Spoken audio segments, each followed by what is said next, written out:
The name itself reveals their purpose. Valkyries comes from the Old Norse word Valkyria, meaning chooser of the slain. It is not a poetic title, it is a function. On the battlefield, where chaos reigns and steel meets flesh, where warriors rise and fall in moments of violence and courage, the Valkyries move unseen, or sometimes seen, selecting those who will die. Not all who fall are chosen, and not all who are chosen fall by chance. Their presence transforms death from randomness into decision. In this way, the battlefield is not merely a place of war. It becomes a place of selection. The Valkyries determine which warriors will be taken from the mortal world and carried into a higher purpose. Death, under their gaze, becomes transition rather than end. Thus, from their very name, we understand something fundamental. They do not cause death, they choose it. The Valkyries do not act independently, they serve Odin. As the Allfather prepares for the inevitable coming of Ragnarök, he gathers warriors who will stand beside him in the final battle. These warriors are the Einherjar, and the Valkyries are the ones who bring them to him. From the fields of battle, they carry the chosen souls to Valhalla, where they will train, feast, and prepare for the end of the world. In this role, the Valkyries become extensions of Odin's will. They are not merely observers of death, they are agents of destiny. Their choices shape the composition of the army that will fight in Ragnarök. Each warrior they select becomes part of a greater design, a design that even Odin knows will end in destruction. This reveals a deeper layer of their function. The Valkyries do not choose the strongest, they choose the necessary, and in doing so, they bind the chaos of war to the structure of fate itself. The Valkyries do not belong fully to one realm. They exist in movement. Between the chaos of the battlefield and the solemn halls of Valhalla, they serve as guides of transition, carrying the chosen from life into a new form of existence. On the battlefield, they are figures of war. They ride through the clash of armies, often described as armored maidens whose presence is accompanied by the sound of hooves and the shimmer of weapons. To those who glimpse them, they are both awe-inspiring and terrifying, not because they bring death, but because they reveal its inevitability. Yet once their choice is made, their role changes. They become escorts. They lift the fallen warrior from the field and carry him beyond the mortal world, guiding him into the ordered structure of the afterlife prepared by Odin. In this sense, the Valkyries occupy a liminal space. They are neither bound to the battlefield nor confined to Valhalla. They move between life and death, chaos and order, selection and preparation. They are the bridge. The nature of the Valkyries is not simple. In some traditions, they are described as divine maidens, radiant, powerful, and closely associated with the gods. They ride, fight, and serve within the structure of Asgard, participating in the divine order established by Odin. In others, they appear as something more abstract. They resemble spirits of fate. Their actions align closely with the workings of destiny itself. Like the Norns who weave the threads of existence, the Valkyries determine outcomes on the battlefield, shaping who lives and who dies. This dual nature reveals their complexity. They are not merely characters within myth, they are functions within the cosmos. As maidens, they embody presence, visible agents acting in the world. As fate spirits, they embody process, invisible forces shaping events beyond human control. Thus the Valkyries exist at the intersection of form and function, individuality and inevitability. They are seen, and they are felt, and in both forms, they remind the Norse world that death is never without meaning. It is chosen, guided, and woven into the greater fabric of destiny.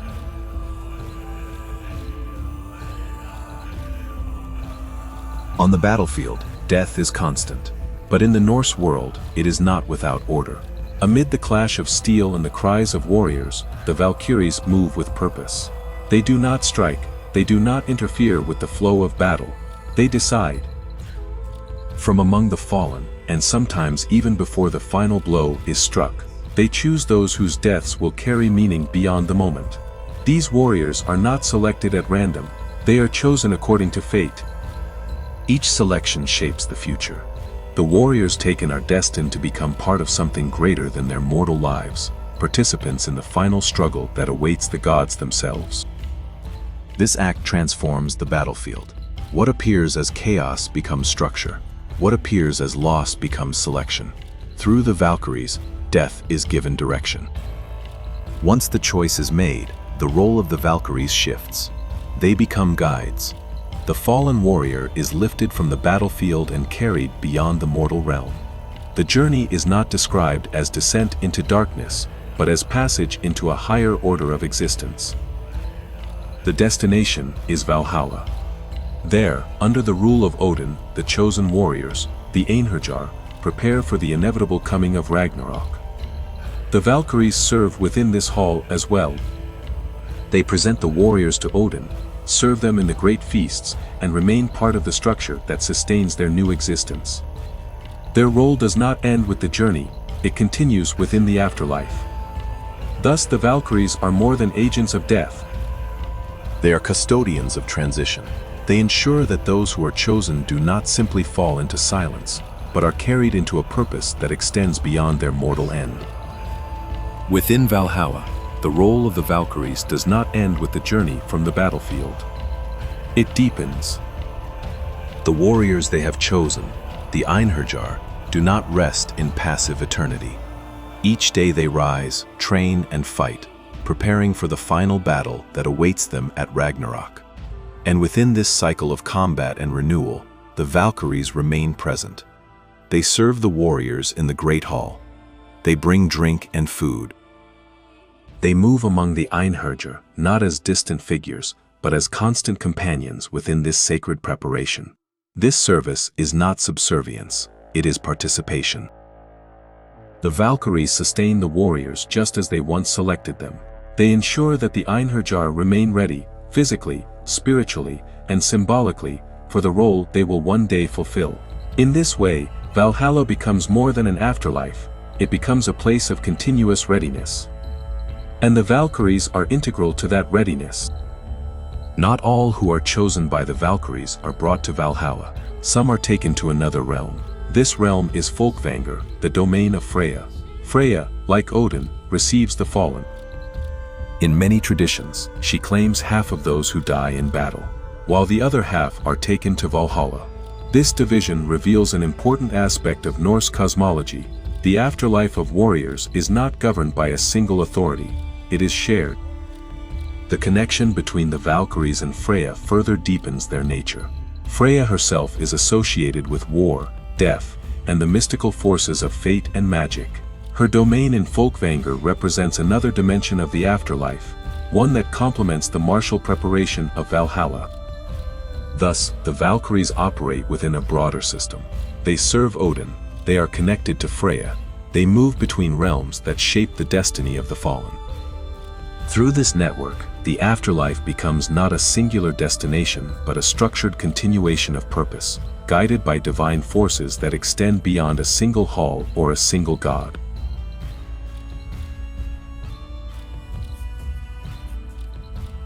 The role of the Valkyries cannot be understood fully without looking deeper into the structure of fate itself.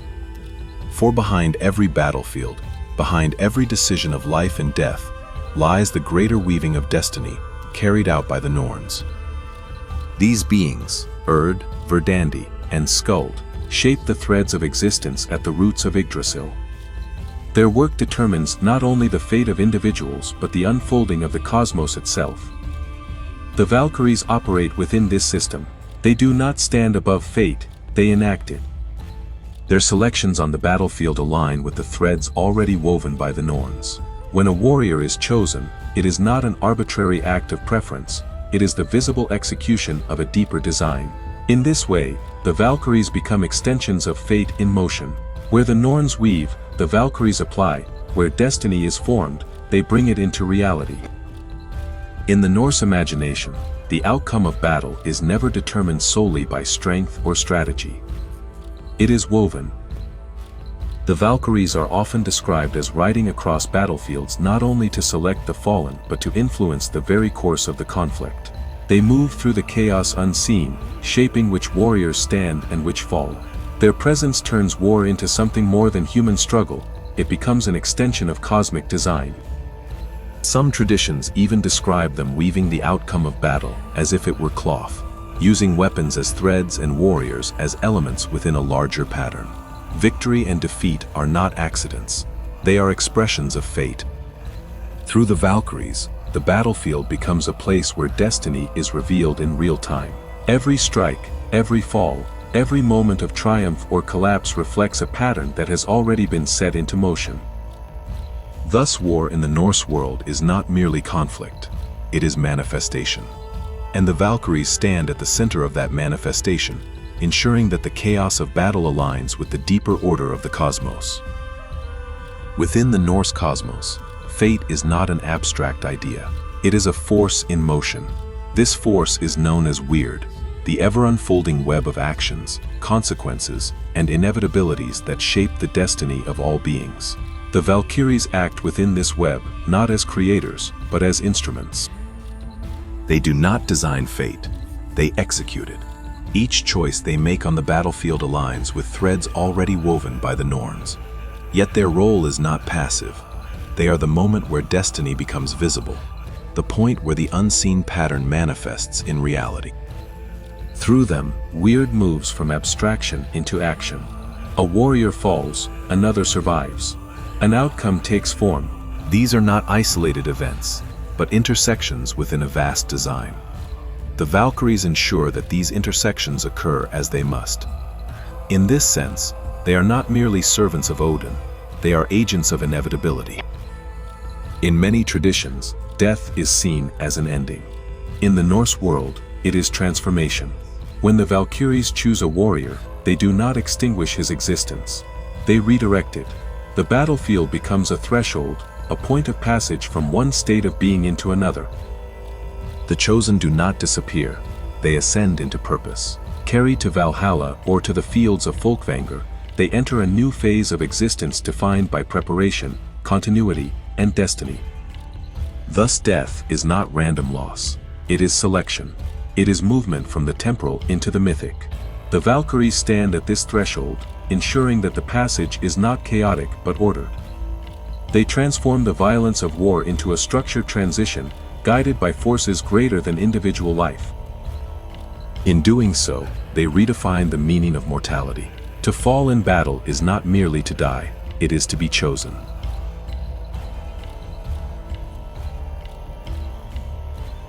Among the Valkyries, few figures are as complex and tragic as Brynhildr. Brynhildr is not merely a chooser of the slain, she is a Valkyrie who defies. In the traditions preserved in the Eddas, she acts against the will of Odin by choosing the outcome of a battle differently than commanded. This act, small in appearance, carries immense consequence. For a Valkyrie, disobedience is not simply rebellion, it is disruption of fate. As punishment, Odin strips her of her divine role. He places her into a deep sleep, surrounded by a ring of fire, declaring that only a mortal hero may awaken her. In this transformation, Brynhildr crosses a boundary, from divine agent to human participant. Her story becomes intertwined with that of the hero Sigurd, and through their union and eventual tragedy, Brynhild embodies one of the central themes of Norse mythology: love cannot escape fate. Her arc is not one of victory, it is one of inevitability. She moves from chooser of destiny to one bound by it. Sigrun is a Valkyrie who descends from the divine sphere to form a bond with the mortal hero Helgi. Unlike the distant and functional role often associated with Valkyries, her story is deeply personal. She chooses not only in battle, she chooses in love. Sigrun defies the expectations placed upon her, aligning herself with Helgi even when it leads to conflict and tragedy. After his death, her grief becomes central to the narrative. She continues to visit him even beyond death, crossing the boundary between the living and the dead. Through Sigrun, the Valkyrie is no longer only a figure of war. She becomes a figure of connection. Her story reveals that the role of the Valkyries extends beyond selection and duty.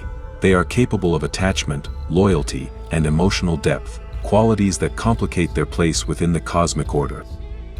In Sigrun, we see a different dimension of the Valkyrie archetype. Not only chooser of the slain, but one who refuses to sever the bond between life and death. Among the Valkyries, whose names echo directly in the language of battle, Gondul stands as a figure tied closely to the chaos of combat itself.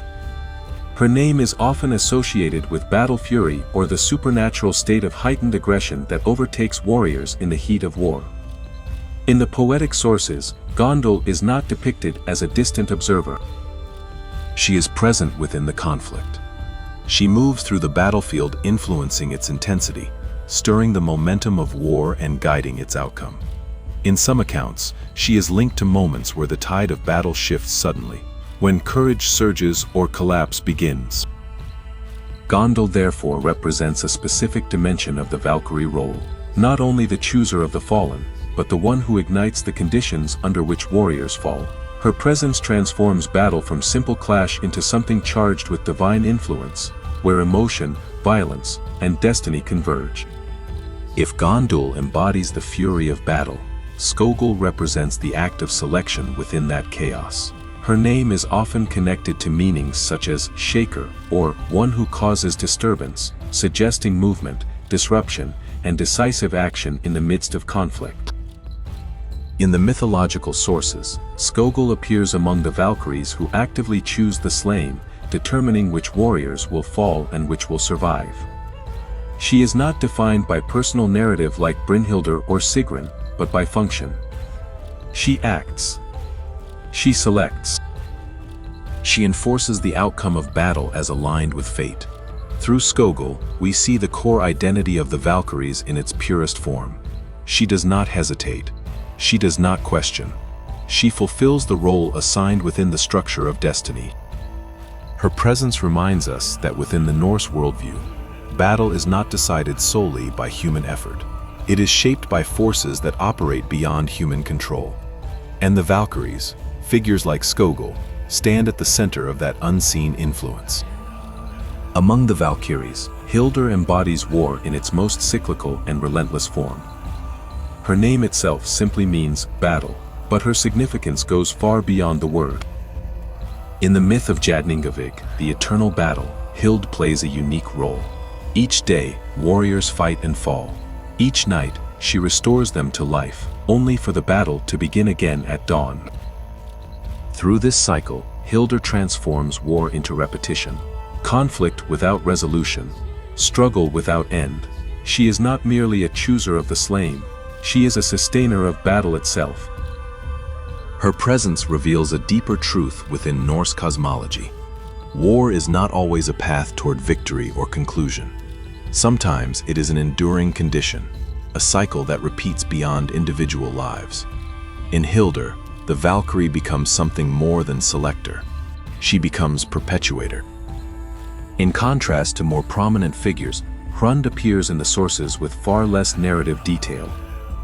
Yet, her name carries weight, often associated with meanings connected to impact, force, or striking power. Hrund reflects a more direct and elemental aspect of the Valkyrie archetype.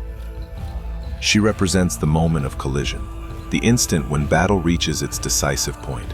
Unlike Valkyries tied to extended narratives or emotional arcs, Hrund exists as a distilled function within the mythological system. She is not defined by story, but by role, an embodiment of the force that brings conflict to its critical moment. Through figures like Hrund, the Norse sources preserve an important dimension of the Valkyries. Not all are individualized. Some are pure expressions of war itself, and within that simplicity lies their power. Among the Valkyries, Mist carries a name that evokes concealment. Mist, fog, obscurity. Her presence is not marked by direct violence but by atmosphere.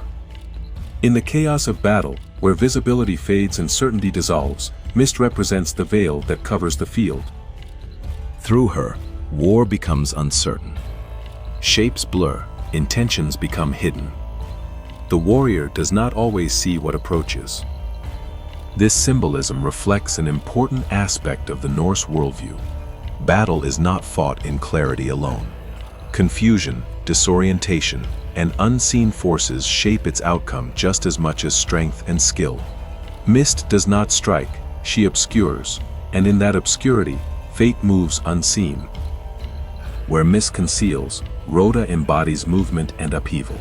Her name is often associated with tumult, storm, or wild motion, the violent energy that overtakes the battlefield when order breaks and chaos surges forward. Rhoda represents the escalation of conflict, the moment when battle intensifies beyond control, when formations collapse, when noise overwhelms reason, when the tide of war turns rapidly, her presence is felt. She is not subtle. She is force in motion.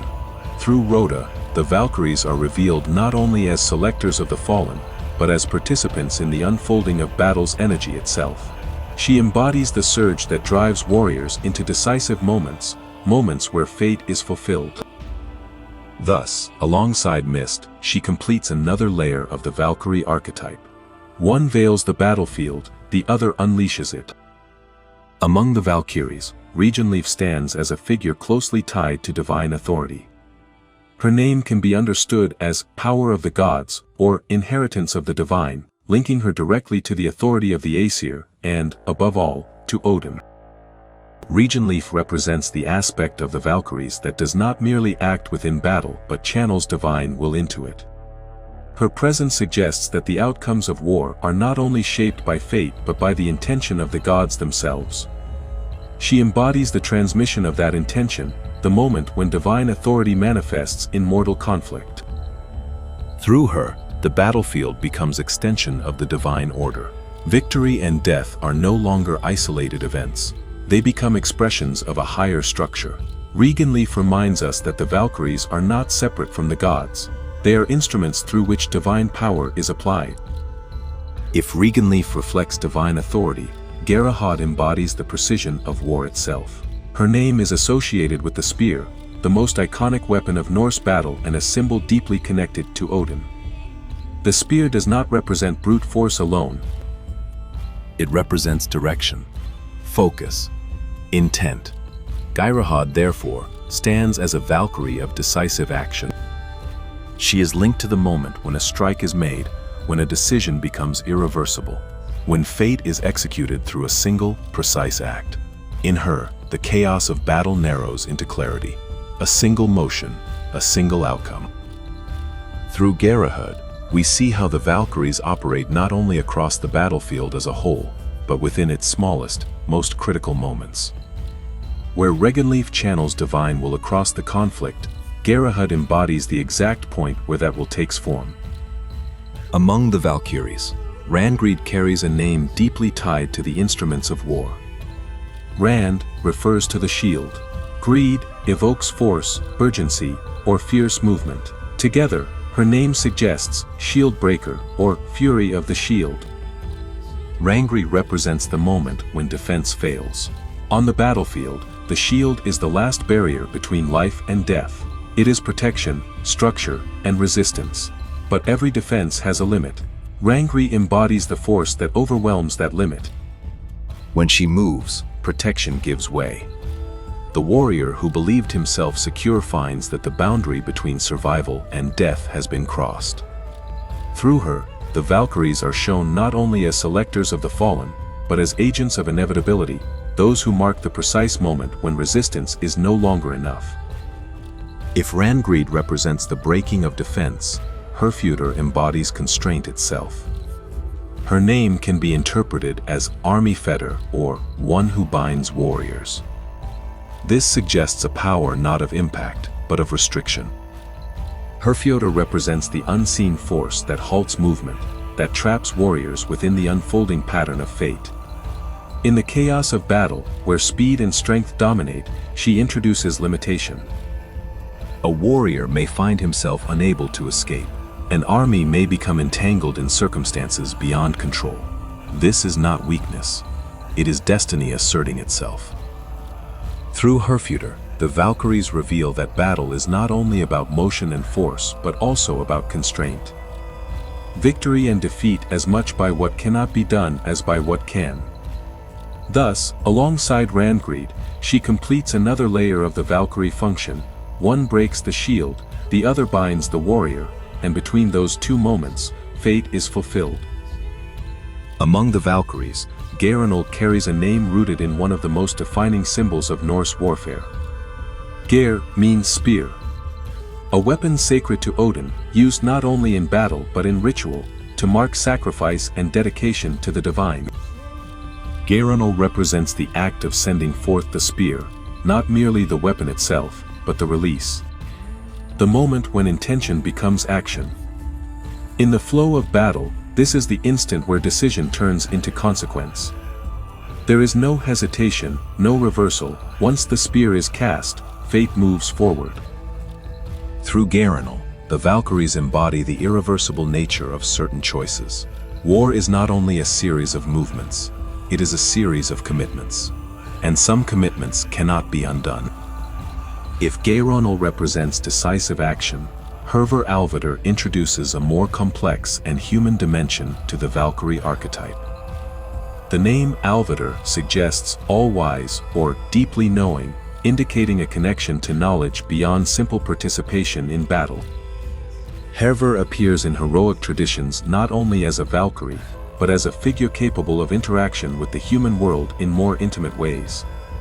Like other Valkyries who cross into mortal experience, she stands at the boundary between divine function and personal identity. Her presence reflects a transformation. The Valkyrie is no longer only an agent of selection or a force within battle. She becomes an individual, one capable of thought, decision, and connection. Through Hervor Alvidr, the Norse tradition reveals that the Valkyries are not fixed in a single role. They can move between archetype and character, between cosmic function and personal narrative. And in that movement, they become more than symbols, they become stories. Among the Valkyries, Hlokk embodies the raw intensity of conflict itself.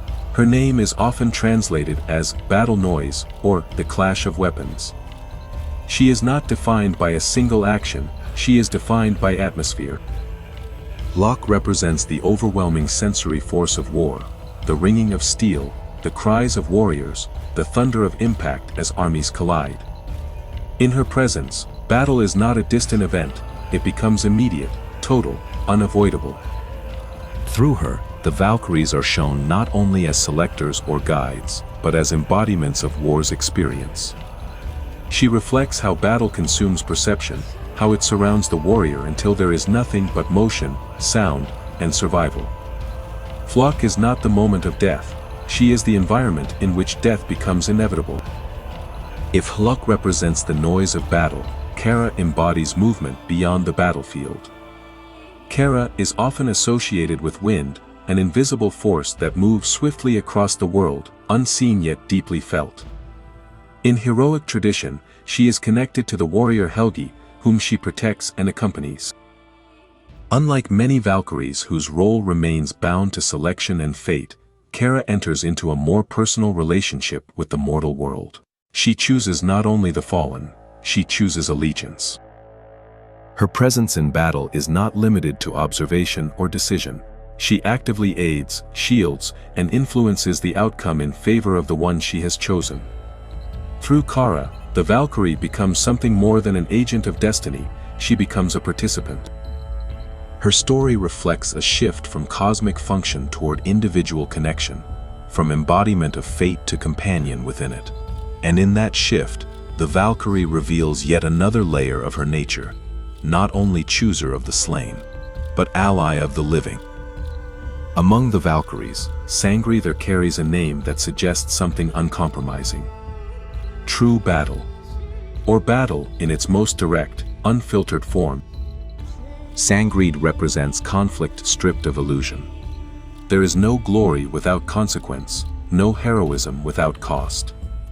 In her presence, war is revealed as it truly is, decisive, irreversible, and grounded in reality rather than ideal. She embodies the clarity of violence, the moment when the narrative of honor gives way to the truth of survival and death.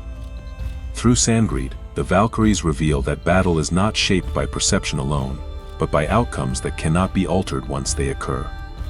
Her role is not to inspire, it is to reveal. If Sangreid represents the truth of battle, Svipul embodies its unpredictability.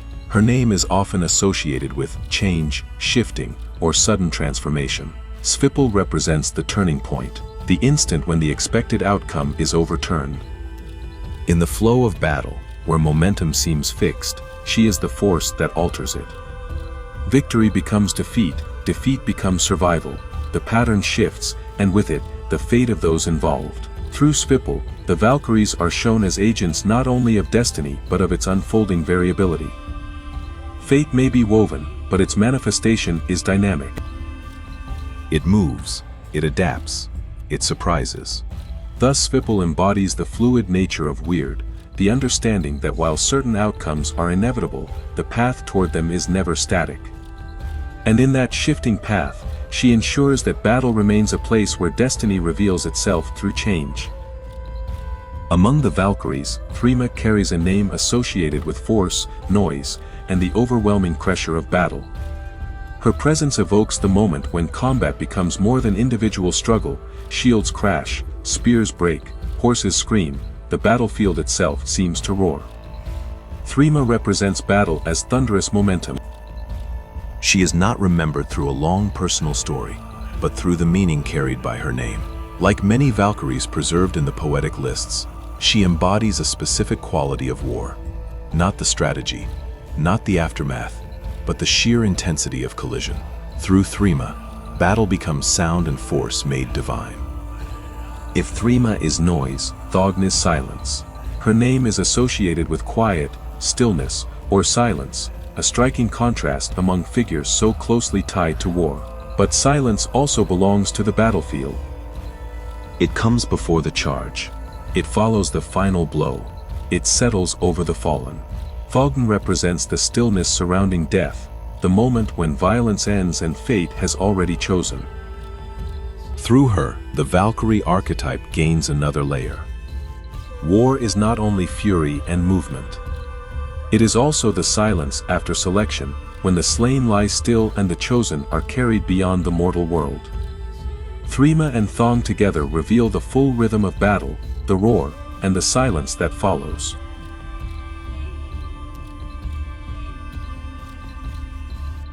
The image of the Valkyries is inseparable from the figure of the warrior woman. Armored, mounted, bearing weapons not as symbols but as instruments. This image resonates deeply with the archetype of the shield maiden, women who stand in battle not as observers, but as participants. Whether historical, legendary, or mythologized, the shield maiden represents a break from expected roles, embodying strength, agency, and presence within the traditionally male sphere of war. The Valkyries elevate this archetype to the divine level. They are not bound by physical limitation or social expectation. They move freely across battlefields, choosing, guiding, and shaping outcomes.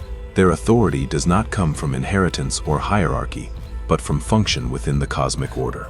Through them, the Norse world acknowledges that power in war is not exclusive. It is embodied. Their presence reframes the battlefield. War is no longer solely a domain of mortal struggle. It becomes a space where feminine power acts decisively, visibly, and without compromise. Despite their divine role, the Valkyries are not entirely removed from the human world. They cross boundaries. In many traditions, they descend from the realm of the gods and interact directly with mortals, forming bonds, influencing lives, and even participating in human destinies beyond the battlefield. Figures like Brynhildr and Sigrun reveal this duality. They are both divine agents and characters within human stories, capable of love, grief, loyalty, and defiance. This blurring creates tension. As divine beings, they are bound to fate and the will of Odin. As individuals, they can choose. And when those choices conflict with their role, consequences follow. Thus the Valkyries exist at the threshold between two worlds. They are neither fully distant nor fully human, they are intermediaries. Through them, the Norse tradition explores a profound idea, that the boundary between divine purpose and personal experience is not absolute. It can be crossed, but never without cost. The Valkyries are bound to the will of Odin, but not all obey. In several traditions, Valkyries step beyond their role, not in battle, but in love. They form bonds with mortal heroes, choosing connection over function, desire over duty. Figures such as Brynhildr and Sigrun illustrate this transformation. They do not simply select the slain, they choose individuals. They align themselves with mortal destinies, becoming participants rather than observers. In doing so, they disrupt the balance between divine order and personal will. Love, in this context, is not escape. It is defiance. To love is to step outside the structure assigned by fate. It is to act as an individual within a system that demands obedience. And in the Norse cosmos, such defiance cannot remain without consequence. When a Valkyrie defies her role, the response is swift. Odin does not tolerate disruption of the order he maintains. His authority depends on the alignment between fate and action, and the Valkyries are essential to that alignment.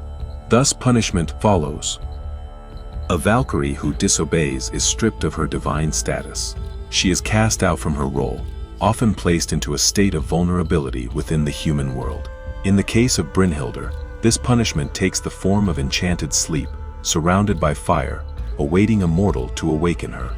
In other traditions, Valkyries descend fully into human life, losing their divine freedom and becoming subject to mortality. This descent is not merely physical, it is existential. The Valkyrie moves from a being who chooses fate to one who is bound by it. Through this transformation, the myths explore a central tension of Norse thought. To act outside of one's role is to gain individuality, but to lose protection. Thus, the fall of a Valkyrie is not only punishment, it is revelation.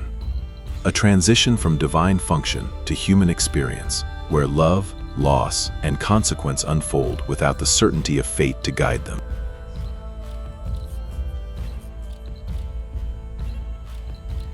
The earliest image of the Valkyries is not gentle. They are not figures of romance. They are beings of death. In the oldest layers of Norse tradition, the Valkyries appear as shadowed presences on the battlefield, spirits who determine who will fall. Their role is functional, almost impersonal, tied directly to fate and the violent reality of war. They do not hesitate, they do not question, they choose. But over time, their image begins to change.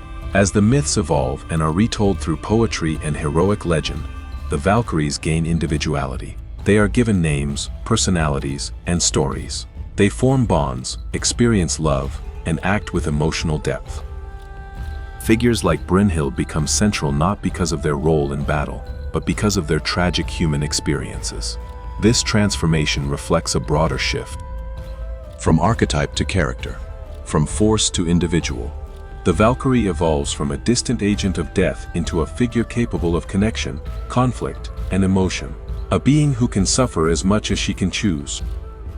As Norse mythology moved from oral tradition into written form during the medieval period, the portrayal of the Valkyries continued to develop. In texts such as the Poetic Edda and the Prose Edda, their roles are preserved but also expanded. They appear not only as choosers of the slain but as participants in narrative, interacting with heroes, influencing events, and shaping stories. In the heroic sagas, their presence becomes more personal. They speak, they act, they love. The Valkyrie is no longer only a function within the cosmic system but a character within human storytelling. This shift does not erase their original nature, it reframes it. The tension between their divine role and their personal desires becomes central to their identity. They remain connected to fate, yet they are no longer defined solely by it. Through medieval literature, the Valkyries become bridges between myth and story, figures who carry the weight of cosmic function while participating in human drama. And in that transformation, they become more accessible to the imagination, not less powerful, but more human.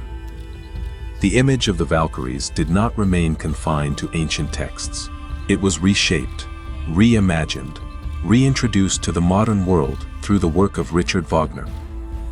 In his monumental operatic cycle, Der Ring des Nibelungen, Wagner transformed the Valkyries into dramatic, powerful figures who ride through the skies, calling to one another as they gather the fallen.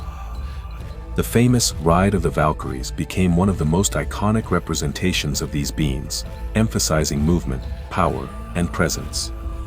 But Wagner's interpretation also introduced something new: emotion, conflict, individuality. His Valkyries, particularly figures like Brunhild, inspired by Brunhild, are not merely agents of fate. They struggle, question authority, and act according to personal conviction. In doing so, Wagner helped solidify the transformation already present in medieval sources, pushing the Valkyrie fully into the realm of character and narrative. From mythic function to dramatic heroine. In the modern world, the Valkyries continue to evolve. They appear across literature, film, video games, and popular media, often blending elements from their ancient origins with contemporary storytelling. In many portrayals, they are depicted as warrior women, powerful, independent, and commanding. Their connection to battle remains central, but their identity is often expanded to include themes of leadership, morality, and personal agency. At times, they are portrayed as protectors, at others, as judges, and sometimes, as figures who challenge the very systems they once served. This adaptability explains their endurance. The Valkyries resonate because they embody multiple layers of meaning: war and selection, fate and choice, power and vulnerability. They exist at the intersection of these ideas, making them uniquely suited to reinterpretation across different eras. Thus, from ancient battlefield spirits to operatic heroines to modern icons, the Valkyries remain in motion. Their form changes, their essence persists, and through each reinvention, they continue to ride between worlds, shaping not only the fate of warriors but the imagination of those who remember them.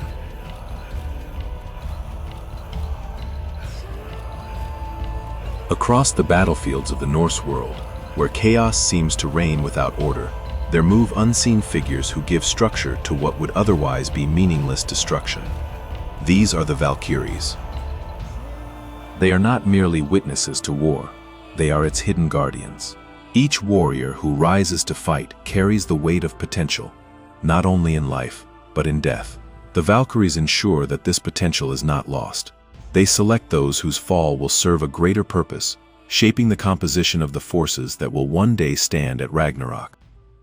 In this way, they guard destiny itself, not by preventing death, but by giving it direction.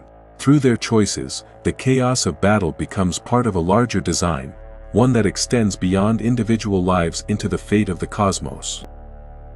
In the presence of the Valkyries, death is transformed. It is no longer an abrupt ending, it is a passage. When a warrior falls, the moment does not signify disappearance, it signifies decision. The fallen is not simply lost to the world, but chosen, lifted from the battlefield and carried into a new existence within the structure of fate. Whether brought to Valhalla or to the fields of Folkvanger, the chosen continue. They prepare, they wait, they become part of something greater than their mortal lives. Thus, the Norse worldview offers a powerful reinterpretation of mortality. Death is not the end of meaning, it is the moment when meaning is revealed. And the Valkyries, riding between worlds, between life and afterlife, between chaos and order, stand as the ones who make that revelation possible. Within the Norse cosmos, war is not an exclusively masculine domain. It is shared. Through the Valkyries, the feminine enters the battlefield not as support, but as authority. They do not stand behind the warriors. They stand above the outcome. Their presence reshapes the meaning of conflict. Strength is no longer defined only by physical power, but by the ability to determine fate. While warriors fight, the Valkyries decide. While men clash in chaos, they impose structure upon it. They embody a different kind of power. Not force, selection, not domination, direction. In them, war becomes something more than violence. It becomes a process guided by forces that transcend individual will, forces in which the feminine is central, not peripheral. Thus, the Norse worldview does not exclude feminine power from the sphere of fate. It places it at its core.